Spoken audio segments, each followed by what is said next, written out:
Hello everyone! I had uploaded a video in which I pointed out a problem with the parts that, since firmware update 1.4.4, no longer made any sound after switching on. You could only hear something again after a factory reset. In fact, I've now found the solution. I was about to suspect the bug in the firmware, but it's different. I've connected a pedal to the foot controller 2 port to be configured under controllers. This was configured for me for style volume. After the firmware update, this was reset to parts L to R3, and every time I switched the keyboard on again, the position was read as volume 0, because stupidly my pedal was on 0 instead of 100%. No wonder I heard nothing more from there. So, the fault was with me that I didn't think about this anymore. Fortunately, shortly after the video went online, I remembered to look for this setting. Thing is, that's only saved with a performance memory and not by default. So after I turned the keyboard off and on again, without selecting a performance memory, the function was switched back to the parts.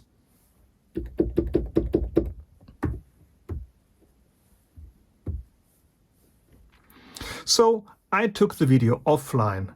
The function was set up again and I saved it in the first performance memory, and now everything works again. So Medeli is not to blame here. So let's get to the most important new features of firmware 1.4.4. As always, you can download the firmware from the Hong Kong website, link in the video description. To install, unpack the FUP file onto an empty FAT32 formatted USB stick. Plug it in and turn on the keyboard with the store, M1 and M3 key pressed. The update takes quite a while. Then look through the controller settings so you don't fall into the same trap I did.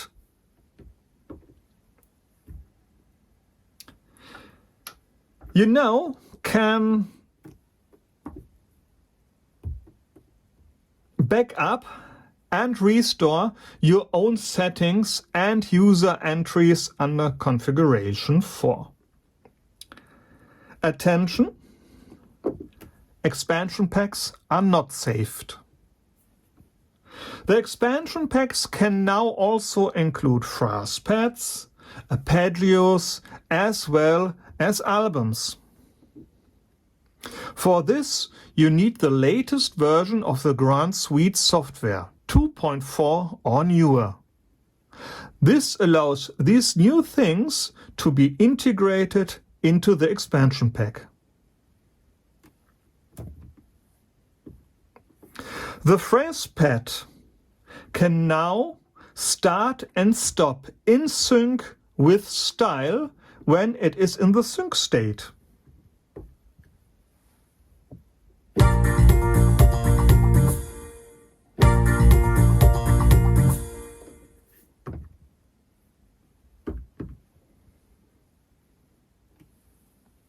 This can also be stored in the performance memories.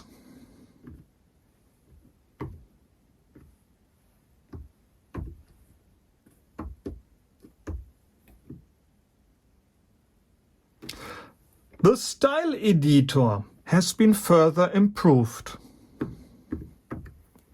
In particular, the event editor now offers more selection options.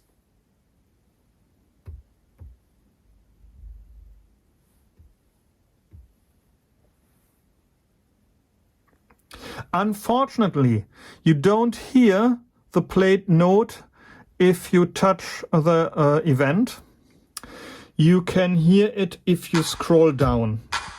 That's sad, and I wish I could hear the note if I change it to something else, but I don't hear the note playing, and I hope that Medeli will implement that in future firmware. I also would like to see an undo function. After recording and make a mistake, you have to exit the recording and start from all over again. With an undo function, you just simply hit undo and start recording again. I really wish Medeli will put this in a further firmware. The quantization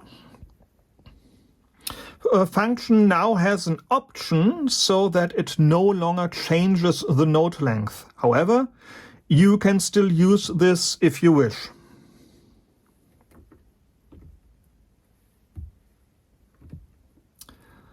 There is now also a quick access to quick settings.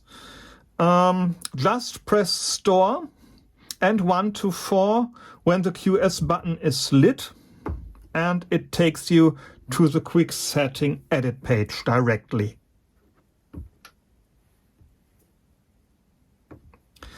Okay, probably the most anticipated feature is the ability to change instruments after recording or within MIDI files.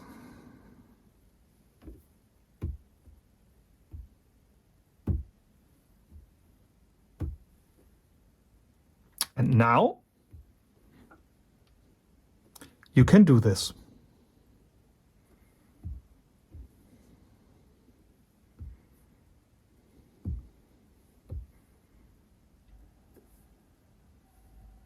Ta-da!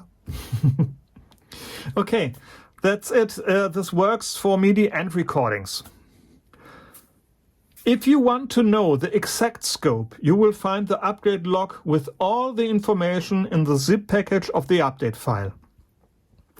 That's all I have for you at the moment.